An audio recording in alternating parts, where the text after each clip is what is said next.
आओ दोस्तों, आओ। मुझे मालूम था कि आप जरूर आओगे। मुझे मालूम है आप कुछ बनना चाहते हो, दुनिया में नाम कमाना चाहते हो, पढ़ाई में टॉप करने का सपना आंखों में है, लेकिन आपकी समस्या वही घिसी पुरानी है। क्या करें, पढ़ाई में मन नहीं लगता। पढ़ाई कर ले भाई, पढ़ाई पढ़ाई कर ले बेटा। पढ़ाई सर दर्द कर दिया है। इस शब्द ने मम्मी पापा कहते हैं। पढ़ ले भाई बहन कहते हैं, पढ़ ले। और तो और पड़ोस वाले अंकल आंटी बताते हैं कि हमारे लड़के के इतने परसेंट आए हैं। आपके लड़के का क्या हुआ? बहुत बुरा लगता है जब अंकल आंटी आग में घी डालने का काम करते हैं। कैसे बताऊं इन सबको कि परसेंट तो दूर की बात है, पास हो जाऊं इतना ही काफी है। इन्हें क्या पता कितना परेशान रहता हूं पढ़ने के लिए, परंतु पढ़ाई में मन नहीं लगता। सोचता हूं कि कल से पढ़ूंगा, लेकिन फिर अगले दिन सोचता हूं कि कल से पढ़ूंगा। बड़ी मुश्किल से पढ़ने बैठता हूं तो मैसेज चेक करने का मन करता है। फिर कुछ समय बाद किताब लेकर पढ़ने बैठता हूं तो संगीत संगीत व्हाट्सएप, वेब। एक के मैसेज का जवाब देता हूं तो दूसरे का मैसेज आ जाता है। 1 मिनट मैसेज चेक करने का सोचा था, लेकिन 1 घंटा हो जाता है। कुछ समय बाद होश आता है कि ओ तेरी की पेपर आने वाला है। मेरी तैयारी तो कुछ भी नहीं है। फिर मन को बड़ी मुश्किल से कंट्रोल करके मरे। मन से किताब लेकर पढ़ाई करने बैठा ही था कि न्यू रिलीज होने वाली फिल्म का प्रोमो दिमाग में घूमने लगता है। दोस्तों के साथ घूमकर आने का मन करता है, और अगर इन सब के बीच किसी दोस्त का फोन आ गया, फिर तो तुम किताब की तरफ पलट कर भी नहीं देखोगे। दोस्तों, यही सब समस्याएं हैं जो तुम्हें सिर्फ पढ़ने से नहीं बल्कि कामयाब होने से रोक रही हैं। क्या करें, पढ़ाई में मन नहीं लगता। क्यों नहीं लगता भाई? जब सपने तुम्हारे हैं तो उन्हें पूरा करने की जिम्मेदारी भी तुम्हारी ही होगी। जब टॉप तुम्हें करना है तो कोई दूसरा पढ़ाई थोड़ी करेगा, करना तो तुम्हें ही होगा। दोस्त, अभी समय है, जाग जाओ, वरना टॉप तो किसी को करना ही है। टॉप करने वाला भी एक इंसान ही होता है, और आपको खुश होना चाहिए कि आप भी एक इंसान हो। जब कोई दूसरा मन लगाकर पढ़ सकता है तो आप क्यों नहीं कर सकते? अरे हां, ये जो आपके पास खिलौना है जिसका नाम मोबाइल है, शायद यही आपकी पढ़ाई में बहुत बड़ी बाधा है। देखो, अगर कुछ अच्छा करना चाहते हो अपने जीवन में तो इसके साथ तब रहो जब इसकी जरूरत हो, वरना छुओ भी मत इसे। आप क्या सोचते हो टोपर मोबाइल नहीं चलाता होगा?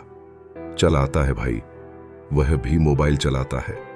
और तो और दुनिया के हर सफल इंसान के पास मोबाइल है, लेकिन वह ऐसे फालतू की चीजें देखने में अपना समय बर्बाद नहीं करते, बल्कि जब भी मोबाइल यूज करते हैं तो केवल कुछ सीखने के लिए। अगर वह यह सब कर सकते हैं तो आप क्यों नहीं? अगर मोबाइल हाथ में आते ही अपने आप आपकी उंगलियां फेसबुक साइन अप। इन सुनो, यह दुनिया बड़ी अजीब है।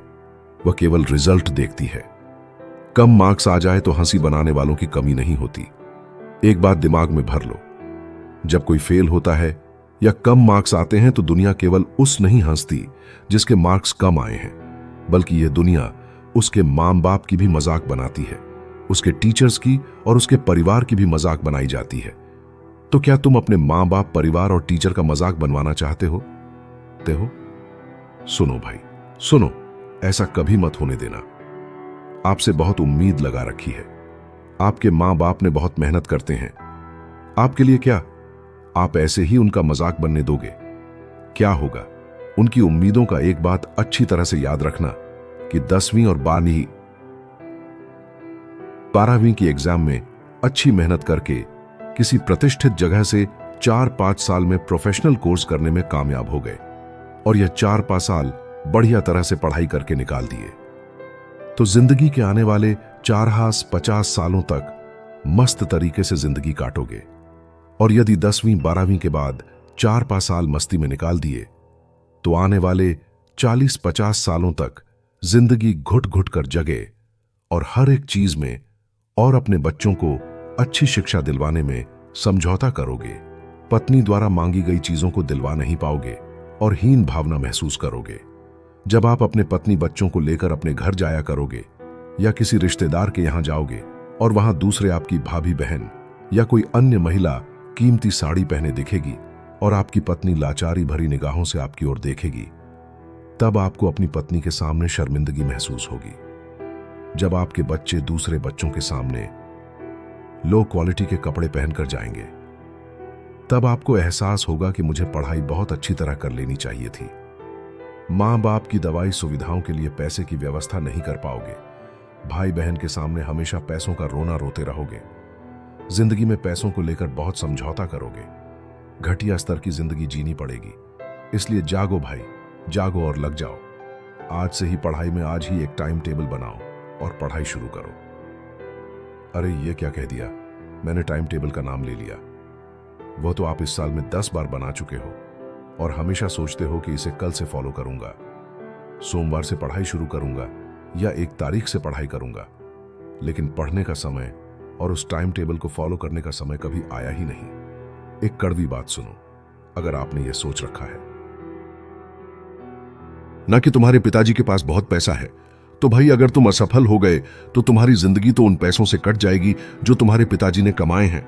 लेकिन दुनिया मजाक के साथ यह कहेगी कि देखो ये है वह व्यक्ति जो खुद तो जिंदगी में कुछ ना कर सका और अपने बाप के पैसों से जिंदगी जी रहा है मेरे हिसाब से तो धिक्कार है ऐसे व्यक्ति पर जो भविष्य में ऐसे शब्द सुनेगा।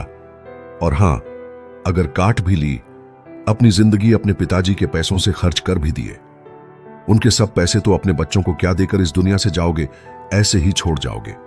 उन्हें खाली हाथ कौन जिम्मेदार होगा, इसका आप होंगे आप। और यदि आपके पिताजी के पास ज्यादा पैसे नहीं हैं, तब तो तुम्हें पढ़ना ही होगा। इसके अलावा अपने सपनों को पूरा करने का कोई और तरीका है ही नहीं। आपके पास अभी समय है, जाग जाओ और निर्णय भी आपके हाथ में है कि कैसी लाइफ जीना चाहते हो। आज से ही पढ़ाई टालना छोड़ दो और छोड़ दो यह कहना कि पढ़ाई में मन नहीं लगता। आपके साथ समस्या यह है कि आप पढ़ाई करने को अपना लक्ष्य समझ बैठे हो। स्टडी कोई गोल नहीं हो सकता, वह तो आपके गोल तक पहुंचने का एक रास्ता है। जिस दिन आपने यह रास्ता सही तरीके से पार कर लिया, फिर तो आपको अपनी मंजिल मिल जाएगी। फिर कोई नहीं कहेगा पढ़ने के लिए, लेकिन तब तक तो आपको पढ़ना ही होगा। अपने सपनों के खातिर पढ़ो, अपने मां बाप के खातिर पढ़ो, अपनी इज्जत के खातिर पढ़ो, उसकी वजह से पढ़ो जिसे तुम चाहते हो या चाहती हो, जिससे तुम प्यार करते हो, जिसको जीवन साथी बनाने का सपना देखा है। नहीं पढ़ोगे तो उसको खुशियां कैसे दोगे? वह लड़की लड़का जो तुमसे कह गई थी कि तुमसे जीवन में कुछ नहीं हो पाएगा, कम से कम उसको तो जवाब दो और पढ़कर दिखाओ कि आप वह सब कुछ कर सकते हो जो आप ठान लेते हो। कुछ ना हो तो अपने दुश्मन के लिए पढ़ो जो आपको जीवन में नीचा दिखाना चाहता है। आप पढ़ो और उसको मुंह तोड़ जवाब दो। पढ़ो भाई, पढ़ो। बाद में असफल हो गए तो किस्मत को दोष मत देना, ईश्वर को दोष मत देना। पढ़ना शुरू तो करो, मन लग जाएगा। अगर समस्या आए तो समय समय पर मोटिवेशन लेते रहना, क्योंकि पढ़ाई के लिए मोटिवेशन बहुत जरूरी होता है। पढ़ लो तो सोने से निखर जाओगे, वरना रेत की तरह बिखर जाओगे। अरे बैठे कैसे हो, यह सपने पूरे करने का समय है। पढ़ाई कैसे की जाए यह सोचने का समय है। जाओ और अभी से पढ़ना स्टार्ट करो और जाते जाते कुछ लाइन सुन के जाओ। जीतना है तो पढ़ाई में समर्पित हो जाओ, बाकी सब खुद ही पीछा करेगा। पढ़ाई के समय अपने निश्चित लक्ष्य को याद रखें ताकि सफलता की दिशा में बिना भटके आगे बढ़ सकें। पढ़ाई का असली मजा ज्ञान को समझने में है, ना कि किताबों को रटने में। मुझे पता है कि इस वीडियो को देखने के बाद कुछ लोग ही हमारी बातों को फॉलो करेंगे, लेकिन आपको एक और बात बता दूं, मेरा काम आपके अंदर का जुनून जगाना था, और वह जुनून आप किस तरह बरकरार रखते हो यह आप पर निर्भर करता है। तो आज की वीडियो से आपको जरा सा भी कुछ करने के लिए हिम्मत मिली हो तो कमेंट में यस जरूर लिखें और चैनल को सब्सक्राइब जरूर करें। तो मिलते हैं हम अगली वीडियो में, तब तक के लिए धन्यवाद। भविष्य शब्द जिम्मेदार बच्चे, पढ़ाई सपना समय निर्णय, समर्पित लक्ष्य सफलता, ज्ञान समझना किताबें, जुनून काम हिम्मत।